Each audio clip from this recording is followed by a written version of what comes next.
성질 그렇게 나는데 거기다가 괄호 조그맣게 해놓고 경제학 방법론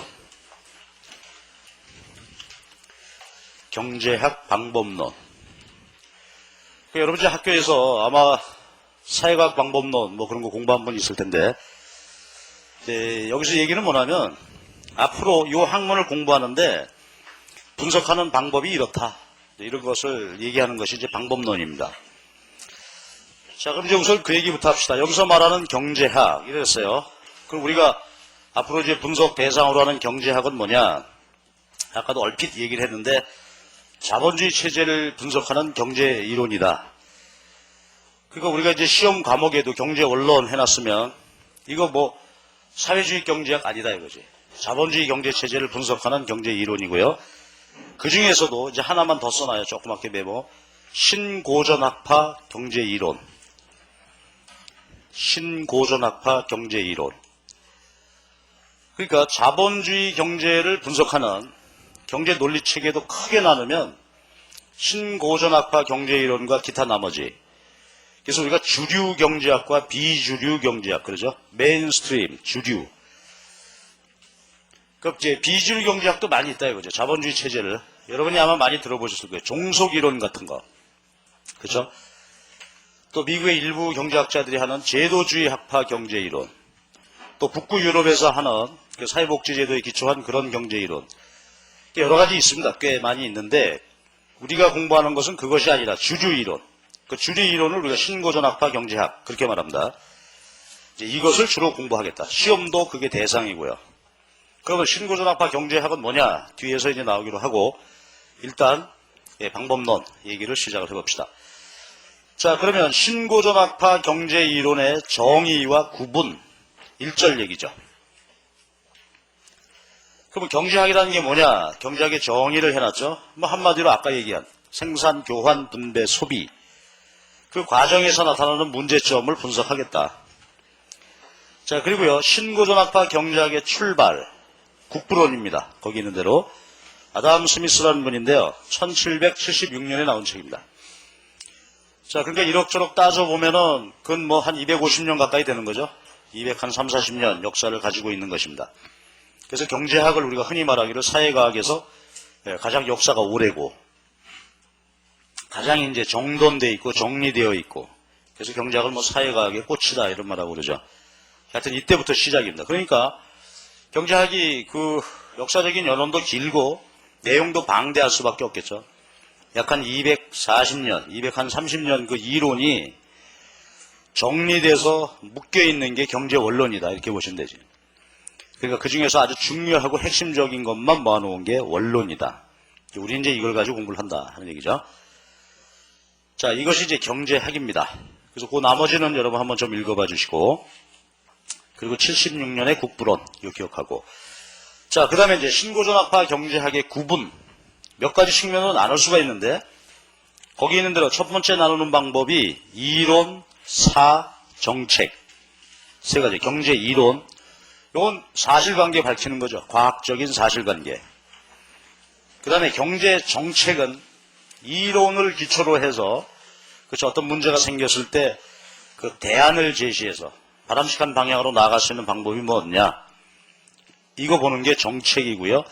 그 다음에 경제사는 말 그대로 역사예요. 경제를 중심으로 한 역사. 한국 경제사, 일본 경제사, 동양 경제사, 경제사입니다. 나머지 봐주시고 그 다음에가 실증경제학과 규범경제학. 자, 요게 중요합니다.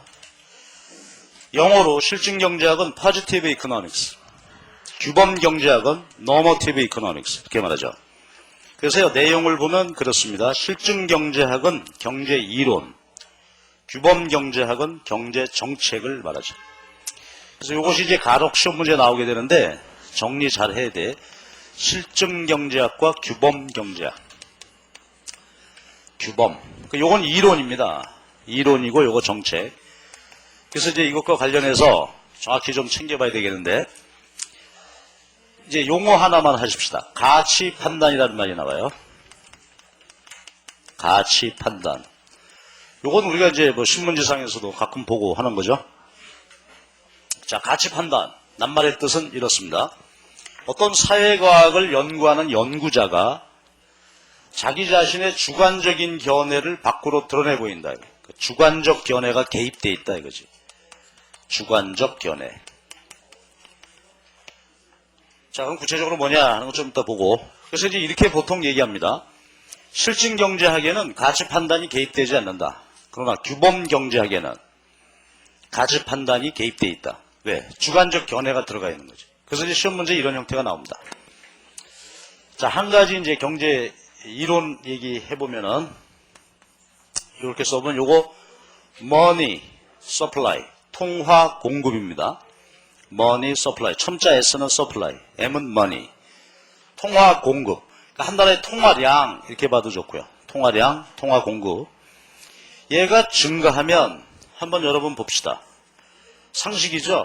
우리가 알고 있는 아주 기초적인 상식 중에 하나가, 한국은행에서 통화량을 늘린다. 그러면 우리나라의 프라이스 레벨, 물가, 프라이스 레벨, 물가는 어떻게 된다고? 그렇죠. 보통 오른다고 우리가 알고 있죠. 이게. 자, 그럼 이 문제를 가지고 한번 보자고. 그러면 통화량이 증가하면 물가가 오른다. 이거는요, 제가 직관적으로 그냥 물어볼게. 실증경제학이요, 규범경제학이요? 그렇지. 실증경제학이다. 이게 이론이다 이거예요. 이론. 그렇지. 그러니까 어떤 교수님이 TV 토론에 나오셔가지고 통화량이 증가하면 물가가 오릅니다. 그래서요. 아니 그래서가 아니고 그렇다고요. 그 다음 말씀 할 말 없습니다. 나는. 통화량이 증가하면 물가가 오릅니다. 그 말만 해. 그렇다면 그분은 뭐요? 실증적 태도를 보이고 있다. 그렇죠? 그 옆에 사람한테 물어봅니다. 저 양반은 지금 저러고 계신데 그게 무슨 말입니까? 옆에 교수님은 통화량이 증가하면 물가가 오릅니다. 여기까지는 실증이죠. 그러니까 함부로 통화량을 늘리면 안 됩니다. 이런 주장을 했다. 그럼 그 뒤에 부분은 뭐예요? 그게? 자기 주관적 견해, 가치 판단이 들어가 있는 거지. 그러니까 그 뒤에 거가 뭐예요? 이게 규범적이다 이거지. 그래서 이게 이제 시험 문제, 기출 문제 한 예였습니다. 그러니까 주관적 어떤 자기 주장이 들어가 있으면 그게 규범 경제학, 경제 정책에 해당한다 이거지. 그렇죠? 그러니까 뭐 여러 가지 예를 들을 수 있겠죠. 예를 들어서 여러분이 만약 친구를 만났어. 근데 그 친구가 증권회사 다니는 친구야.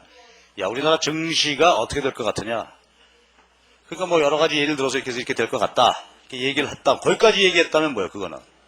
그건 실증적 태도죠. 야, 그래서 어떻게 하면 좋겠니? 그러니까 막 삼성전자 주식을 사. 그랬다면 그 뒤에는 그거는 규범적 태도다 이거지. 자, 그럼 잘 아실 수 있겠죠? 자, 그리고 경제 원론. 우리가 공부하는 거는 대개 뭐가 되겠어요, 이제? 그죠? 전부 실증적. 즉, 경제 이론에 대한 그 얘기가 거의 대부분이 되겠죠. 자, 이래서 실증과 규범이고요. 그 다음에 이제 또 하나 분류하는 것이 정태 경제학과 동태 경제학이라는 게 있습니다. 정태, 영어로 static, 동태는 dynamic. 요거 구분하는 데는 거기 하나의 키워드가 있습니다. 거기 어디 있을 텐데 time pass, 시간 경로 문제입니다. time pass, 시간 경로.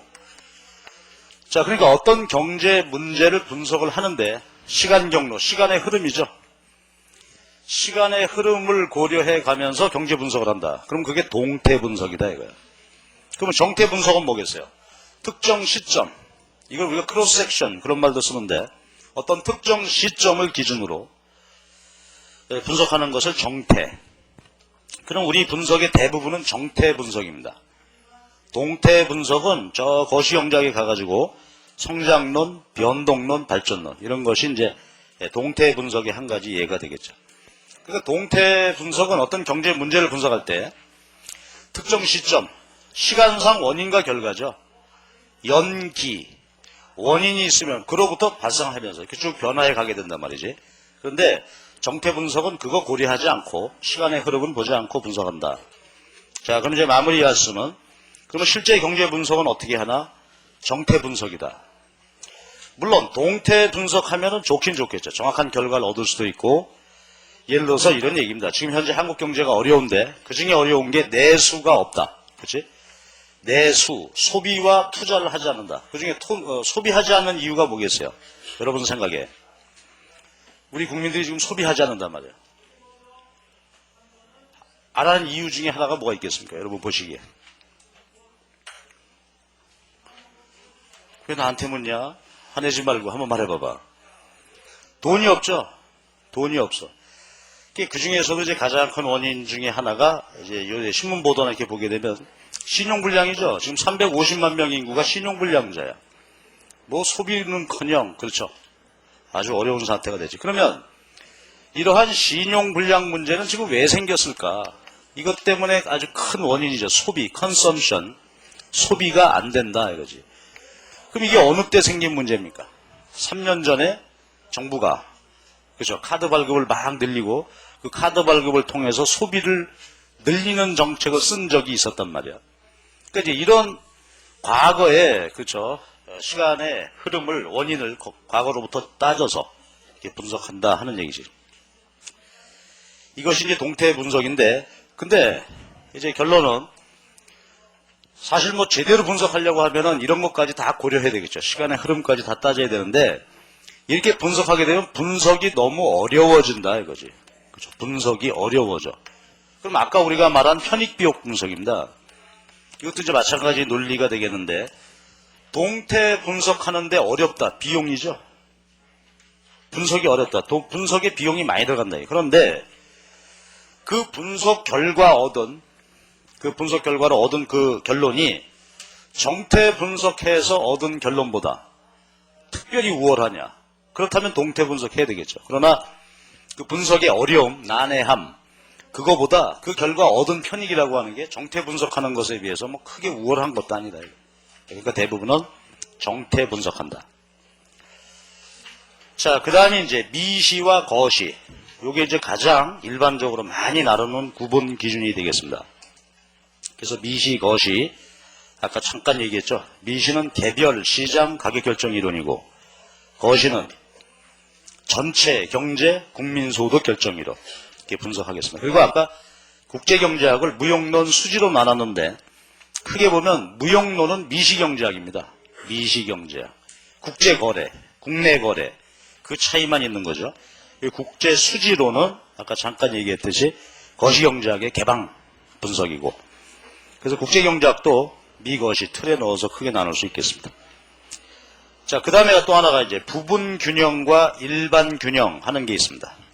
시장 분석하는데 부분균형, 일반균형. 이건 경제학에서 좀 난해한 개념이고요. 깊이 들어가면 어려운데 여기서는 간단하게만 좀 봅시다. 부분균형. 어떤 경제 문제 분석하는데 예를 들어서 대한민국의 쌀 시장을 분석하겠다. 국내 공급, domestic supply, demand, 우리 사람들의 쌀에 대한 수요. 그래서 이제 쌀 시장이 이렇게 되고 있는데 쌀 시장이 참 어렵죠. 지난번에 농산물 개방 반대 한 분 가가지고 자살하시고 농민들은 참 어렵게 생각하고 있습니다. 그러니까 쌀 시장을 분석해야 되겠다. 그럴 때 부분균형, 일반균형 분석 차이점은 뭐냐면 개념으로만 보시죠. 개념으로 보면 부분균형 분석은 쌀 시장만 보는 거지. 우리나라 국내 쌀 수요가 어떻고 공급이 어떤 상황이니까 어렵다. 이런 식인데 근데 현실적으로 보면 말이죠. 이제 쌀과 대체 관계에 있다. 요즘 보면 쌀의 절대 소비량은 줄고 있어요. 그거 왜 그럴까? 식생활의 변화가 나타났죠. 그래가지고 대체제, 뭐 햄버거 먹는다 이거죠. 그렇죠? 기타 등등. 그래가지고서 쌀과 대체가 이렇게 있습니다. 그 다음에 또 하나 생각해보면 쌀 시장 생산에 필요한 생산 요소들이 있겠죠. 생산 요소. 근로자, 농부 아저씨들, 노동.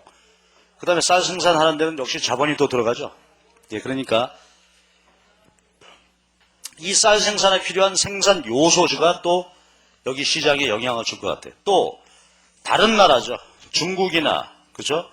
미국의 쌀 시장이 쌀 생산이 우리나라 호시탐탐 쌀 시장 열리기만을 기다리고 있잖아요. 그 해외에서의 쌀 시장이 또 국내 쌀 시장에 영향 주는 측면도 있고. 그러니까 일반 균형 분석은 뭐냐면 요 시장에 영향을 주는 모든 것을 동시 고려해 가면서 분석해 보자. 이게 일반 균형이지. 부분 균형은 요것만 독립적으로 존재하는 것처럼 그렇게 분석한다 이거야. 그러니까 우리가 이것도 느낌으로 보면 당연히 어떻게 돼? 제대로 된 분석하기 위해서 일반 균형 해야 되겠죠. 일반 균형 분석해야 되는데 이것도 대개는 전부 부분 균형 분석이다 이거지.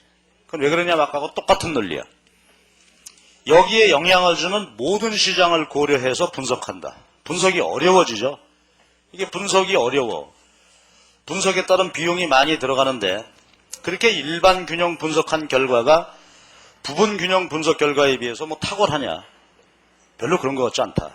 그러니까 역시 우리 특히 이제 경제 원론 수준에서는 전부 부분 균형 분석하겠습니다. 그래서 사실 이건 너무나 개략적인 얘기고 요거 한 가지만 좀 얘기하고 가십시다. 용어인데요. feed in 또 feed back 요런 단어 하나 하고 갑시다. back. feed in, feed back. 우리가 번역 안 하고 그냥 쓰는 것이 지금 일반적인데 굳이 번역한다면 작용, 반작용. 작용과 반작용. 이렇습니다. 자, 무슨 얘기냐면 이렇습니다. 이제 우리가 용어 정리할 때 이렇게 부분 균형 분석은 feed in까지만 고려한다. 부분 균형 분석.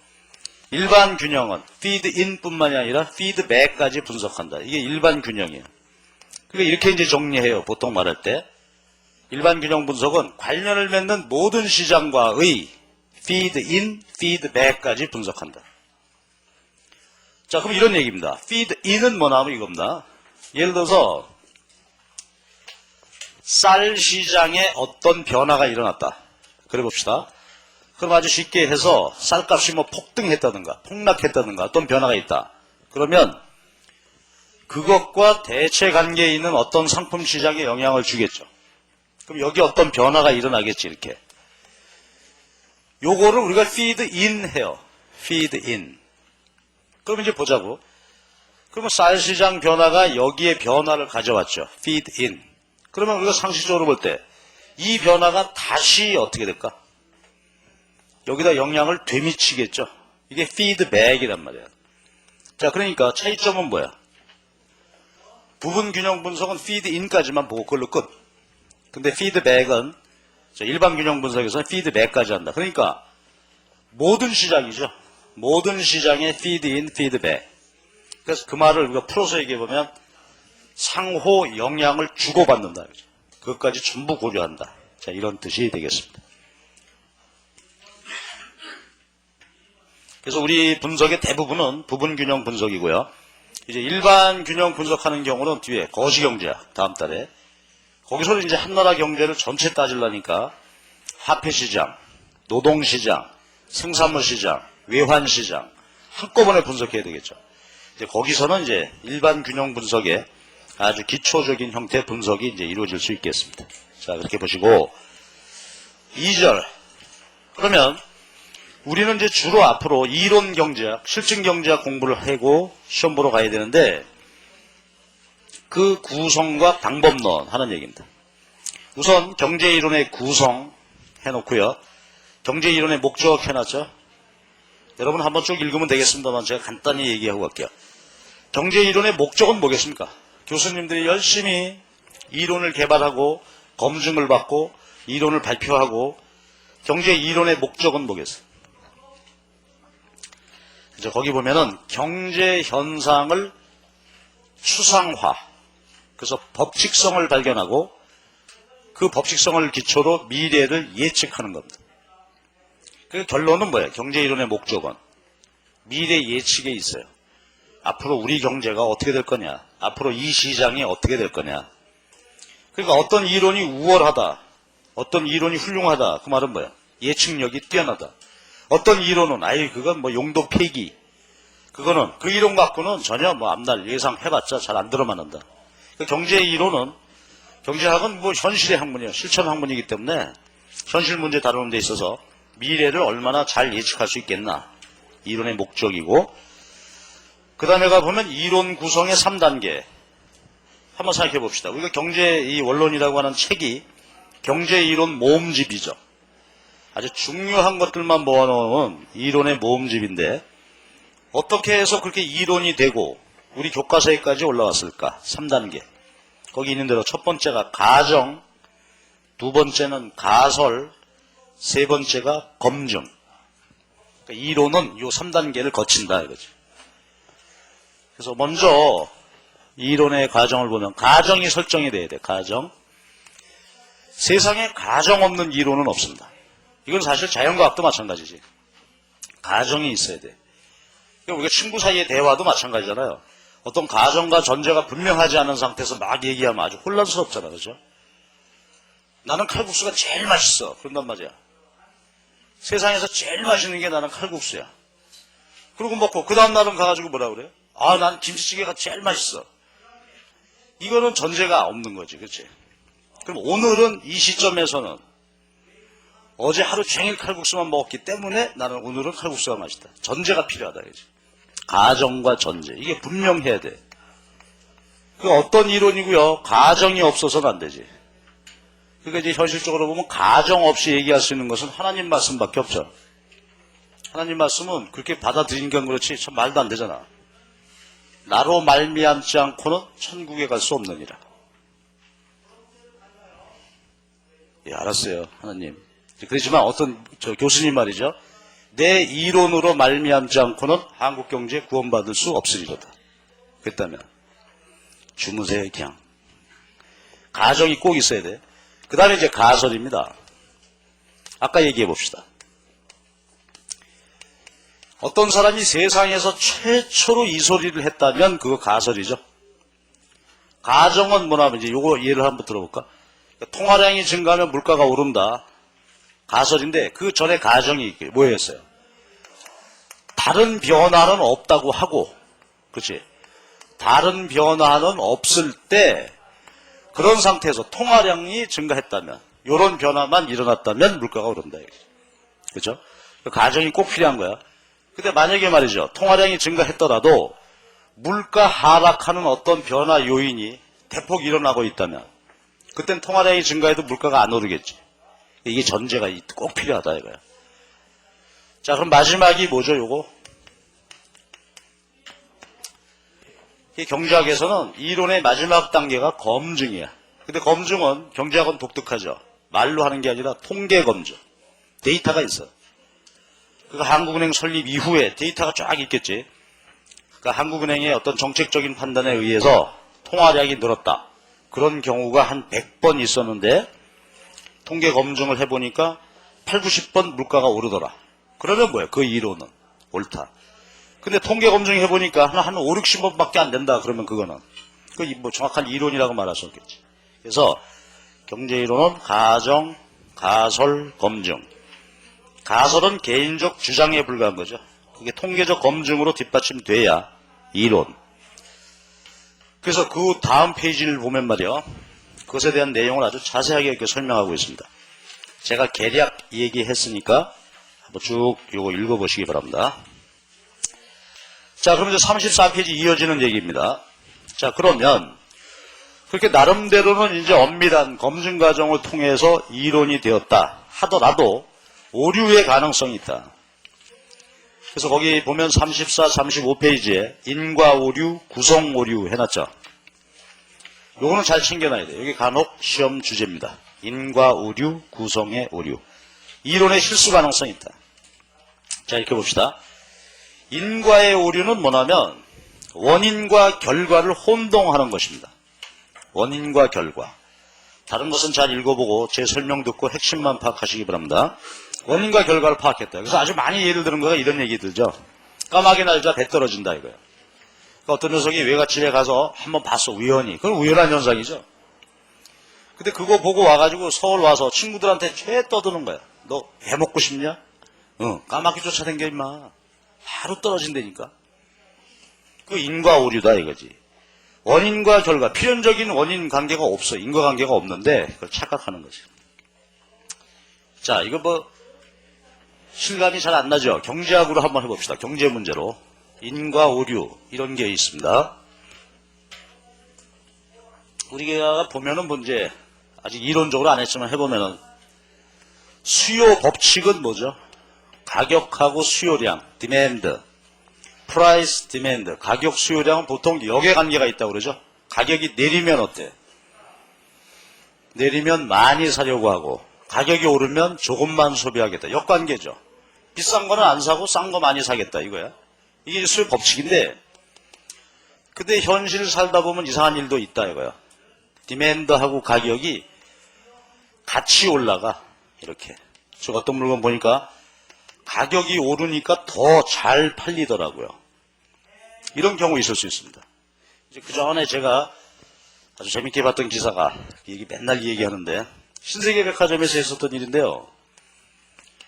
이탈리아에서 여성용 속옷을 들여다가 이제 수입 판매해서 한 세트에. 근데 액수가 지금 정확하진 않은데 제 기억에 이거 한 세트에 그때 7만 원인가 8만 원 이렇게 붙였대. 어떻게 됐을까? 안 팔렸대. 안 팔려.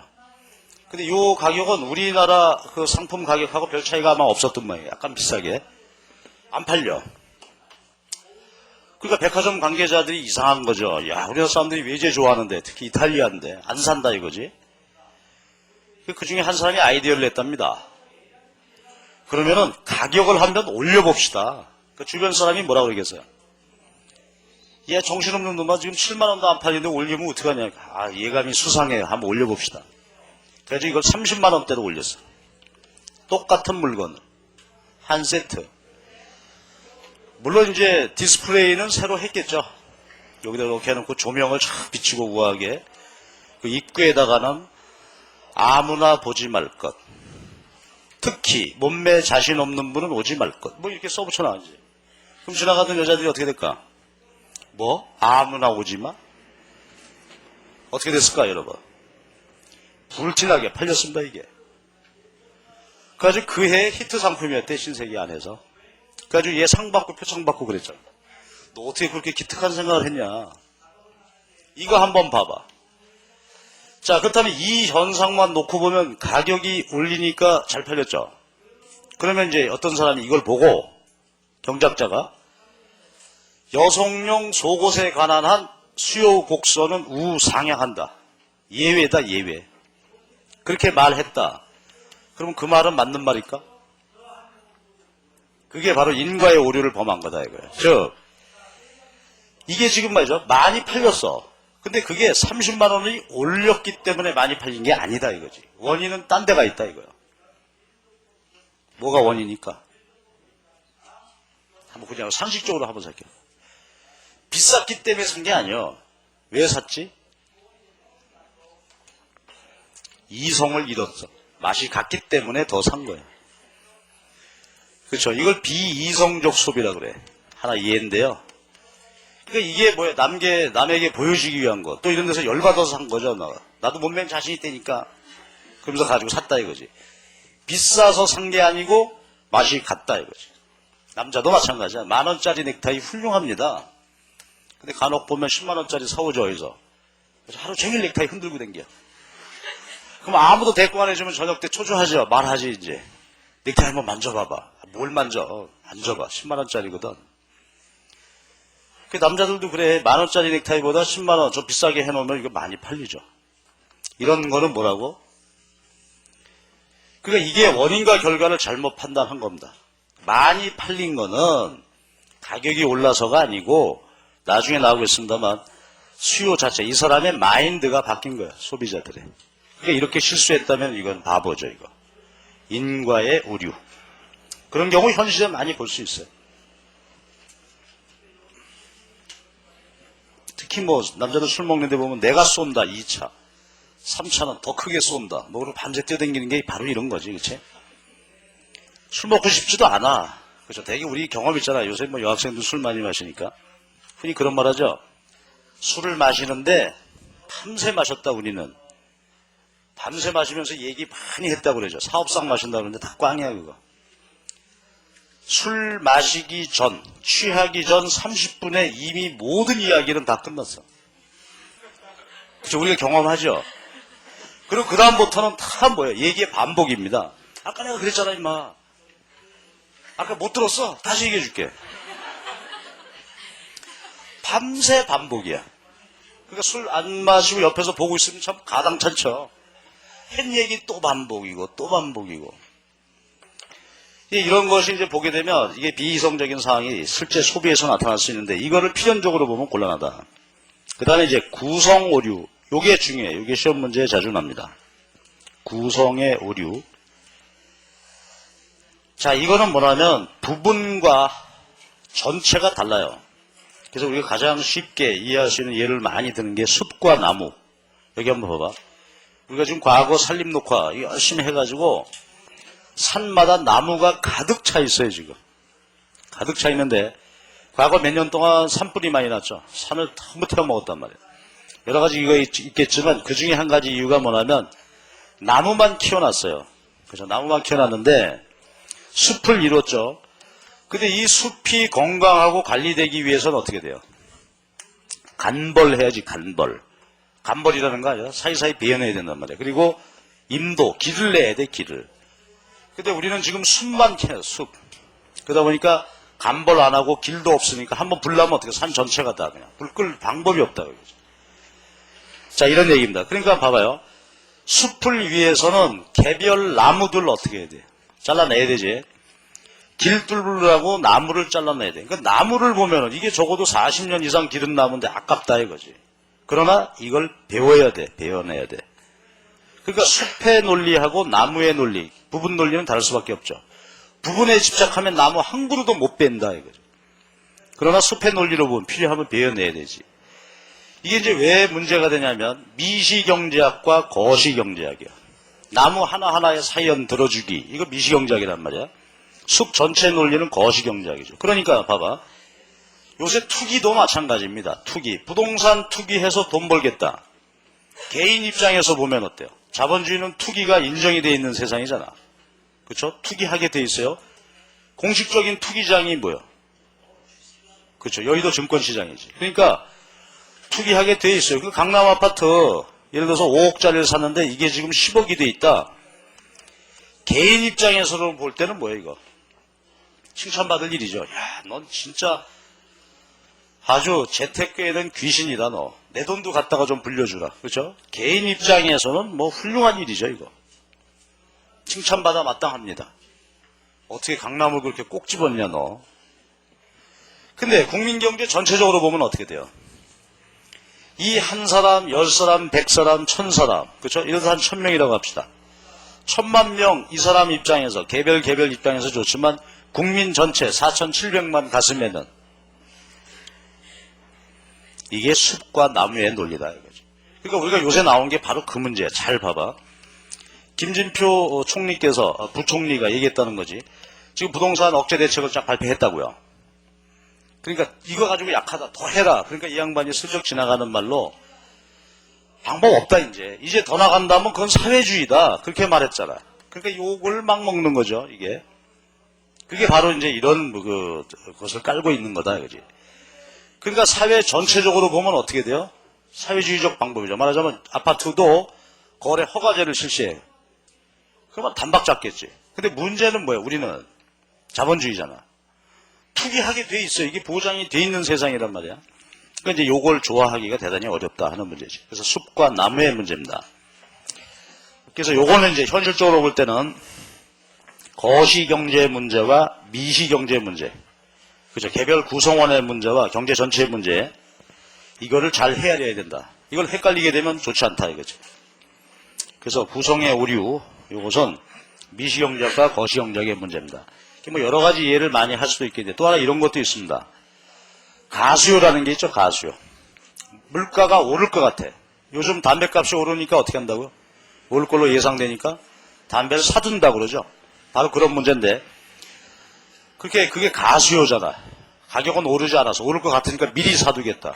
자, 그러다 보면 담배 피우는 모든 사람들이 그 이제 만약에 자유시장이라고 한다면 모두 그냥 담배를 다 산다. 그러면 실제 오른 것도 아닌데 가격이 올라버리겠죠. 이제 이런 것이 이제 구성과 전체, 그 다음에 또 개인과 부분, 이것이 서로 다를 수 있다. 그래서 거시경제, 미시경제 문제에 대한 얘기였습니다. 이렇게 보고, 그 다음에 이제 경제이론의 주관성과 진화, 이 문제는 뭐냐면, 경제이론이라고 하는 것은 어차피 개별 교수님, 그렇죠. 가치 판단 반영돼 있겠죠. 그래서 쭉 해놓게 되고, 그 이론은 사회경제의 여건 변화에 따라서 변화해 가게 된다. 그런 얘기 한번 봐주시고, 그 다음에 이제 마지막 주제가 경제 이론의 불확실성. 우리가 흔히 그런 말 하죠. 이론이 현실을 설명하지 못한다. 이론과 현실은 다르다.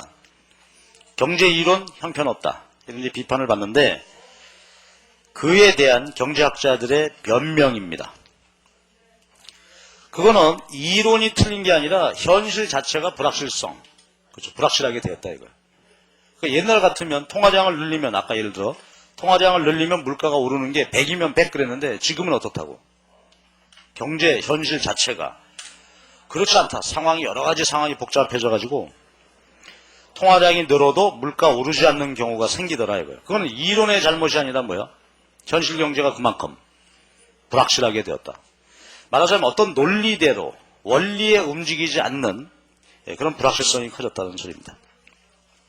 그래서 이제 우리가 이해할 때 경제 이론을 100% 맞다, 100% 틀리다 그렇게 보지 말고 거기 있는 대로 평균적, 그러니까 대수의 법칙입니다. Law of large number. 그러니까 아까 얘기했듯이 통화량이 100번 늘어날 때 물가가 7, 80번 오르면 대개 이론이 맞는 것으로 봐주자. 20, 30번 틀린 거는 그건 경제 현실 자체가 불확실성 요인을 안고 있기 때문에 그런 것이다. 그래서 여기 꼭 읽어주세요. 그리고 이제 거기 보면은 36페이지 밑에 거기 보면 주석이 붙어 있죠. 주. 예, 여러분 주도 놓치지 말고 꼭 읽어요.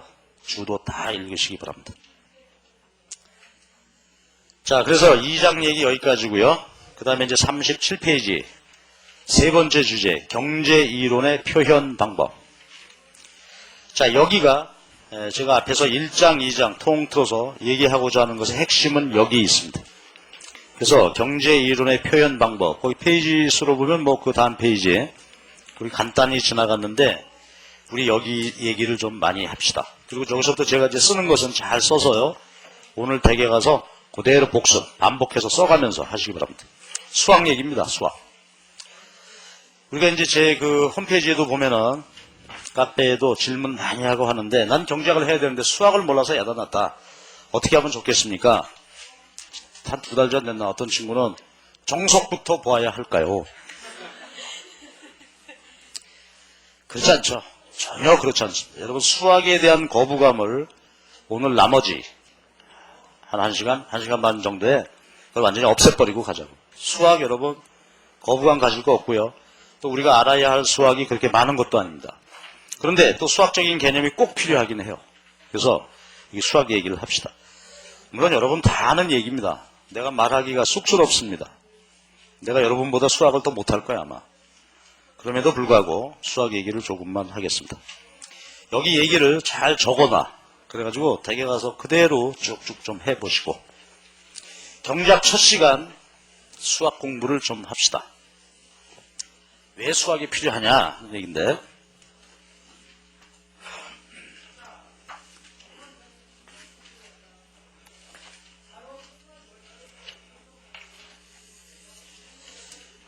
자, 수학이 왜 필요하냐? 경제학자들이 자기 이론을 어떻게 돼요? 수학으로 표현하니까.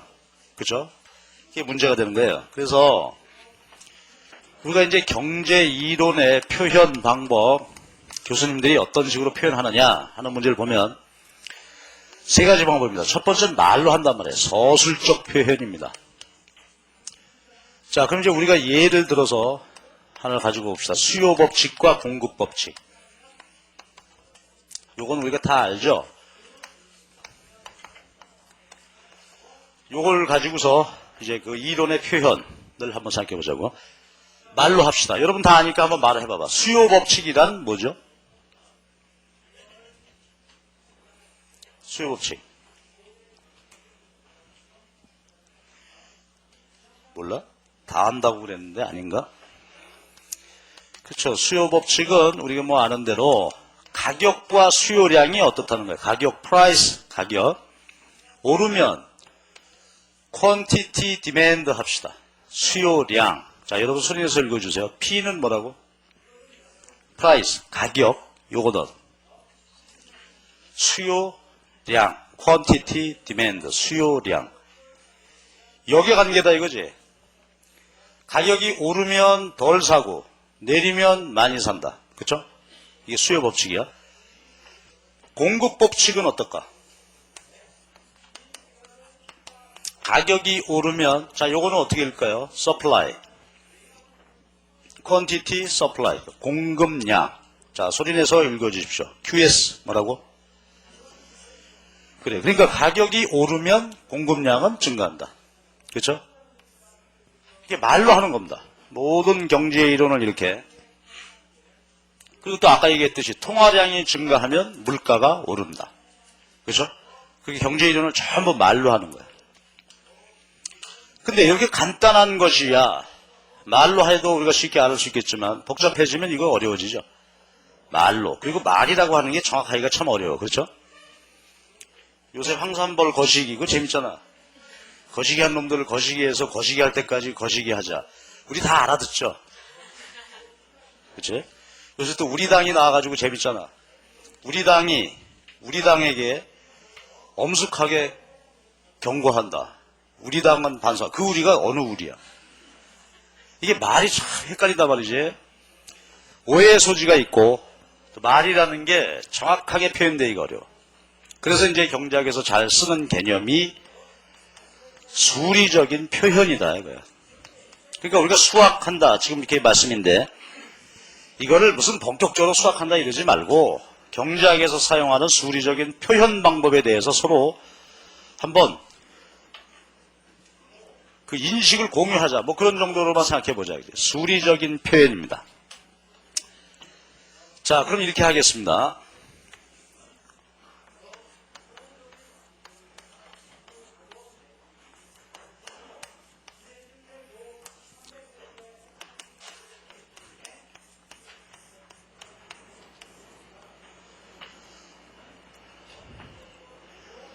어느 교과서에다가 교수님이 책을 쓰시기를 수요 공급 법칙에 대해서 설명하겠다. 수요 법칙은 이렇고 공급 법칙은 다음과 같다. 딱 해놓고 그리고 아무 말도 하지 않았다. 그래도 우리는 어때요? 수학적 표현에 대해서 서로 기호, 사인 이것만 서로 공유할 수 있으면 알았습니다 교수님 다음 얘기 하시죠. 그렇죠?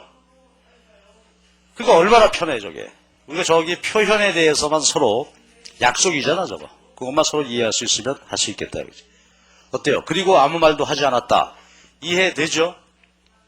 자, 이거에 대해서 한번 생각해보자 이거지. 자, 그럼 수학 얘기 좀 합시다. 수학에서 말이죠. y equal fx 이렇게 쓰자고. 미분 얘기는 좀 이따 하고. 그럼 일단 써놓았을 때 자, 여기서 자, 이제 앞으로 이런 표현을 많이 쓸 텐데 식을 썼죠? 왜요? 요건 뭐야? 관계 대명사입니다. 그쵸? 요 식의 내용을 설명해 보겠다 이거지. x, y 여기서 x, y 이런 뜻이죠. 여러분 y equal fx 이렇게 써놓으면 말이지. x, y는 뭐지? x, y를 뭐라고 불러 우리가? 변수죠. 베리어블이란 말이야. 변수. 말 그대로 변화하는 값을 갖는 것들이다 이거지. 그치? 변수. 변화한다 이거야. 그 말은 x값이 정해져 있는 것이 아니라 상수가 아니라 변수. 상수는 뭐야? 상수는 x가 예를 들어서 10, y는 5 정해져 있다 이거지. 상수가 아니라 변수다. 즉 x, y가 각각 플러스 무한대부터 마이너스 무한대까지 자유로운 값을 가질 수 있다 이거지. 변수입니다. f. 그런데 f 이거는 뭐야? 두 변수가 어떤 관계에 있다? f. 영어로 function이죠. 어떤 관계에 있다고? 두 변수가 어떤 관계에 있다는 기호야. 표현이란 말이죠. 어떤 관계야? x, y가. 부적절한 관계인 것 같다. 왼수 관계인 것 같다. 자, function 해놨으니까 무슨 관계라고? 함수 관계다 이거지. 자, 그러면 저렇게 y equal fx 썼습니다. 그러면 x, y는 변수, 제멋대로 변화하는 값을 가질 수 있으며 양자는 함수 관계다 이거지. 그럼 우선 그 얘기부터 합시다. 함수 관계라는 게 뭐예요? 수학적으로, 수리적으로 정의된 관계다 이 말이죠. 그럼 하나 예를 든다면 뭐 이런 거잖아. y = 2x 정의됐죠. 네, 구체적인 함수 형태 정의돼 있다. 무슨 뜻이야 그러니까 x가 어떤 값을 가지면 그것에 곱하기 2 해라. 수리적으로 정의된 관계다. 여기다 자승해 놓으면 자승한 다음에 곱하기 2 해라. 플러스 100 그러면 그렇게 한 값에다가 100을 더해라 이거지. 그렇죠? 이렇게 수학적으로 정의된 관계라는 기호다 이거야. 기호. 그리고 이어지는 얘기입니다. 근데 변수인데 그렇다면 관계인데 그 관계가 어떤가? x, y는 각각 이름을 붙여주자고요. x를 뭐라고 그러죠? 수학적인 관계인데 변수고 어떤 변수다 얘가? 독립변수다. 얘는 종속변수다. 그지? 말 그대로 독립변수라는 말은 뭐야? 주멋대로 아무 값이나 마음대로 가질 수 있다 얘는. 그러나 y는 안 그렇지. 여기서 보여지는 대로 x는 마음대로 아무 값이나 가도 되죠. 0, 1, 마이너스 1, 뭐 플러스 무한대, 마이너스 무한대 마음대로 값을 가질 수 있어. 그러나 y는 어때요? 그렇지 않죠. 함수식으로 정의된 것에 따라서 값이 정해진단 말이야. 그러니까 얘가 독립변수, 종속변수. 자, 우리가 알고 있는 거 확인할 뿐이에요 지금. 자, 여기 이제 우리가 수학적인 지식이에요. 이걸 그대로 경제학 이론 표현하는데 쓰자 이거지. 자, 그럼 올라가서 봅시다. 수요 함수. 교수님이 아무 말 없이 수요 함수다 이랬단 말이야. 자, 그럼 이제 풀어갑시다. P와 QD. P는 뭐였죠 아까? 가격. QD는 수요량. 자, 이렇게 써놨으니까 요 두 개는 뭐요? 가격과 수요량은 변수. F 해놨으니까 무슨 관계에 있다 둘이? 함수 관계다. 그런데 함수 관계 속에서 P, Q가 변수인데 그 중에서 P가 뭐가 되는 거나? 독립변수고 얘는 그러면 이것만 해도 여기 아주 중대한 정보가 있는 거죠. 그렇죠? 두 개가 수리적으로 정의된 관계를 갖는 변수인데 가격은 독립변수고 수요량이 종속변수다. 그 말이니까 결국은 저기 이 의미가 가격이 수요량을 결정한다는 거나요? 수요량이 가격을 결정한다. 오케이. 이거 얘기가 전혀 다르게 되겠지. 만약에 이렇게 써놨다면 이건 뭐야? 독립변수가 수요량이죠. 수요량이 가격을 결정한다. 그러니까 이건 뭐 전혀 다른 얘기지. 연습 좀 더 합시다. 아까 했던 거. 아무 말 없이 내가 이렇게 썼다. 무슨 소리입니까? 가격이 공급량을, 통화량을 결정한다. 독립변수가 가격이다 이거지. 그렇죠? 자, 그래서 요거야. 그러니까 우리가 독립 종속변수 의미를 적게 되죠. 그럼 이제 공급함수 한 번만 더 연습합시다. 이거는 뭐야? 이건 공급함수입니다. 이랬단 말이야. 둘이 변수고 함수 관계고. 그때 P는 뭐라고? 무슨 변수? 독립변수. 얘는 그러니까 어떻게 돼? 가격에 따라 생산량이 결정이 된다. 그렇죠? 가격이 변화하면 공급량이 변화한다. 얘가 변화의 원인이고 결과고. 그렇지? 그러니까 이것만 해도 이제 경제 이론 아주 중요한 사항이 표현이 됐죠. 가격이 수요와 공급량을 결정한다. 그리고 가격이 변화하면 수요량, 공급량이 변한다. 그렇죠? 그래서 이제 함수 저렇게 이해하면 되고, 그 다음 미분 공부 좀 합시다. 미분 F 프라임. 별로 유쾌한 기억을 남기고 있지 못한데 여기서 우리가 수학적으로 말이죠. 미분 뭐 하자는 것은 아니고 미분의 개념만 챙겨보자 이 지금. 재밌습니다. 어렵지 않습니다. 절대로 어렵지 않아요.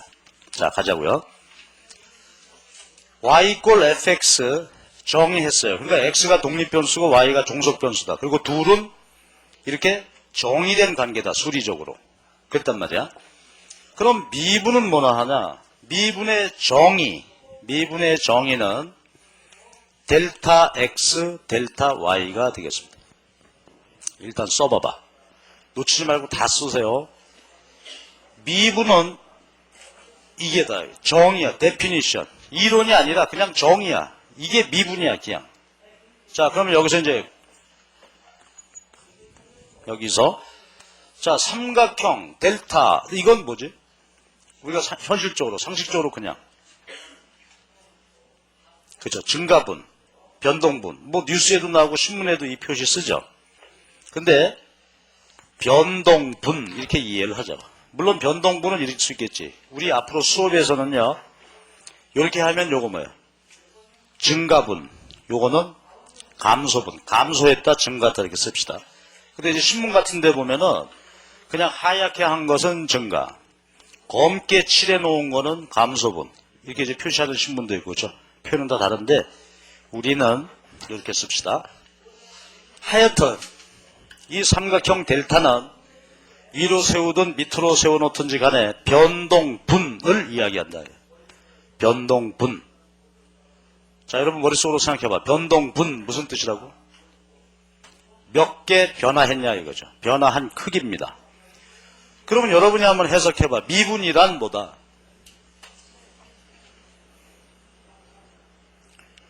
그렇죠. x의 변동분으로 y 변동분 나눈 게 미분입니다. 그러면 저 함수 관계를 봐봐. x는 독립변수죠. 얘는 종속변수란 말이야. 즉 얘 때문에 얘가 결정되고 얘가 변화하면 얘도 변화하죠. 얘가 변화의 원인 결과. 그러면 정리해보면 미분이란 뭐다? 얘가 독립변수가 얼마 변동했다. 그러면 당연히 종속변수가 변화하겠죠. 변화한 크기를 서로 나누는 것이 미분이다 이거지. 그치?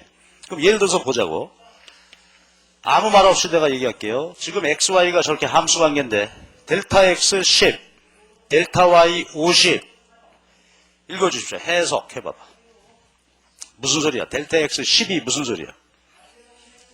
그렇죠. 지금 X가 어떤 값을 갖고 있다가 그 X가 지금보다 10 증가했다. 그랬더니 Y는 50개가 변동하더라 이거야. 그치? 변동하더라. 됐죠? 그럼 나누면 얼마나? 5. 해석해 주세요. 5의 의미는 뭐야, 그러면? 오케이. 전체 상황은 얘가 10 변화해서 그 바람에 50개 변한 거죠. 근데 나눠서 구한 값이다. 그러니까 얘는 한 개당으로 나눠보면 되겠지. x 한 개당. 그치? 그러니까 x 하나 변화할 때 y가 5개가 변화하게 된다. 이거지. 됐어요? 그러니까 미분이라고 하는 것은 이제 거부감 갖지 말자 이거야. 미분의 정의가 바로 이거다. 자, 다시 한번 처음부터 봅시다. 미분은 뭐라? 독립변수의 변동분으로 그에 따른 종속변수 변동분을 나눈 것이다. 그래서 얻은 값의 의미는 뭐다? 제 말이 맞나? 잘 들어봐. 미분 값의 의미는 독립변수가 한 단위 변화할 때 변화하는 종속변수 수량. 맞나요? 못 들었어? 다시 할게. 미분의 의미는 뭐나? 독립변수. 여기서는 x죠? 독립변수가 한 단위 변화할 때, 그치? 변화할 때, 종속변수. 독립변수가 변화했으니까 종속변수가 변화하겠지. 그 종속변수 변동분을 말한다. 그치? 자, 여러분 소리내서 한번 말해주세요. 미분은 뭐다? 미분값의 의미는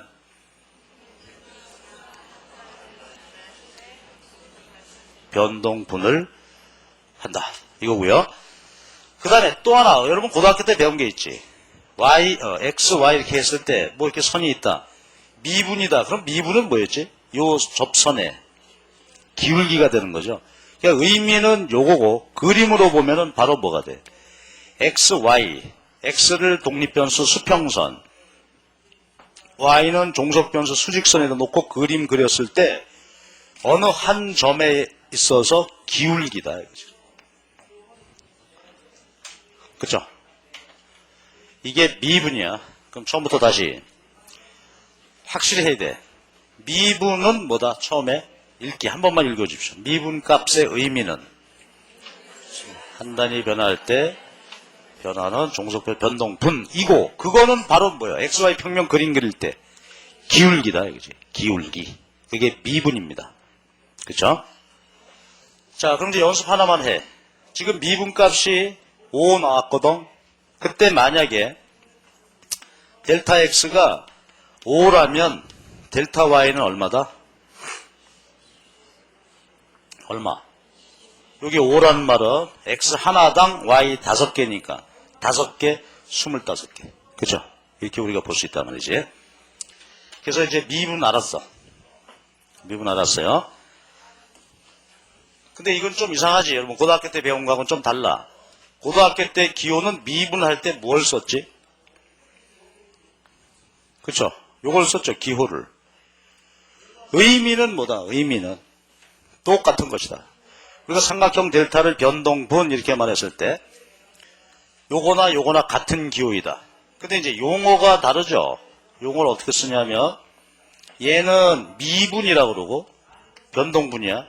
얘는 차분이라고 그런단 말이야. 그러니까 여러분이 스스로 한번 정의를 해봐. 미분, 차분, 의미는 일단 뭐나?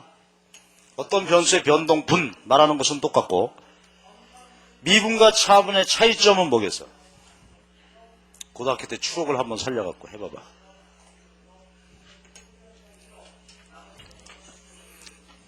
대단히 죄송합니다. 보기만 해. 보기만 하고 기억에서 지워버려.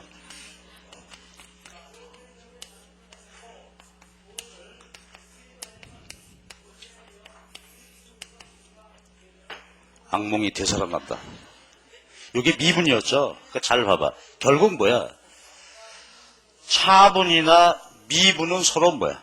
같은 거예요. 다만 차이점은 그렇지. 그러니까 델타 얘는 차분 이거는 변동하는 크기가 어떻다는 거야? 변동분이 상당히 클 때 얘기고 미분은 변동하는 크기가 0으로 간다. 그 말은 아주 작을 때 얘기고 그렇죠? 예를 들어서 뭐 1억짜리 아파트를 사는데 차분은 뭐냐면 2천만 원 깎아주더라. 그놈이 2천만 원 더 내라고 하더라. 이런 얘기고 미분은 뭐요? 그놈이 내 아파트 사러 가는데 뭐 얼마나 빡빡한지 깎아달라고 그러니까 2천 원 깎아준다더라. 이게 미분이다 이거야. 그렇죠? 아주 현실적인 거예요. 이상도 이하도 아니야. 자 다시 차분은 뭐라고? 변동분이 상당히 클 때고 미분은 그 변동하는 분이 아주 작을 때고 그렇다 이거예요. 그렇죠? 그러니까 결국은 의미는 뭐야? 의미는 똑같은 거죠. 그래서 이게 델타 X, 델타 Y 해석 똑같이 하면 된다 이거지. 그래서 아까 똑같은 의미고 미분값 5 나왔다. 역시 또 무슨 뜻이야? 자, 한번 다시 읽어봐봐. 미분값이 5 나왔다는 것은 의미가 뭐다? 종속변수, 독립변수가 한 단위 변화할 때 종속변수는 5개 변화한다. 그러니까 미분, 차분 똑같이 해석하시라 이거지. 그래서요, 교재를 보더라도 어떤 책에는 차분, 어떤 책에는 미분, 또 똑같은 책 안에도 이렇게 써놨는데 헷갈릴 거 전혀 없고 미분이다 이거지. 미분. 의미는 똑같이 보시고. 그럼 이제 마지막 하나만 해. 부호가 중요한데 이제는 한번 봅시다. 미분값을 구했어요.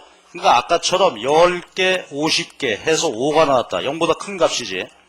근데 만약에 이렇다면 어떻게 될까? 구해봤더니 델타 X는 10인데 얘는 마이너스 30이다. 이러면 마이너스 3이죠. 자, 미분값의 의미 플러스 마이너스 해석. 미분값이 플러스가 나왔다는 말은 무슨 말이나? 봐봐. X 증가하니까 독립변수 증가하니까 종속변수도 만약에 얘가 감소했다면 얘도 감소하겠지. 그러면 플러스 값 되겠죠. 플러스 마이너스 플러스 값 된단 말이에요. 이거는 한번 해봐봐. 어떻게 됐다는 거야 이게. X가 10 증가하니까 Y는 30 줄더라. 마이너스 3 해석해봐봐. 3은 X가 하나 증가하면 Y는 3단위 감소한다. 이거지. 반대로 x가 1 감소하면 y는 3 증가하죠. 그래. 그러니까 요거 여러분이 결론 낼 수 있겠지. 자, 마무리합시다. 미분값이 0보다 크다. 이 말은 뭐죠? 독립변수와 종속변수가 서로 변화하게 되는데 변화 방향이 어떻다? 방향이 서로 같을 때고 미분값이 마이너스가 나오면 독립변수가 변화하면 종속변수 변화하는데 그 변화 방향이 어때요? 반대로 간다 이거지. 그치? 미분값이 플러스냐 마이너스냐 하는 것은 바로 이런 의미를 갖겠습니다.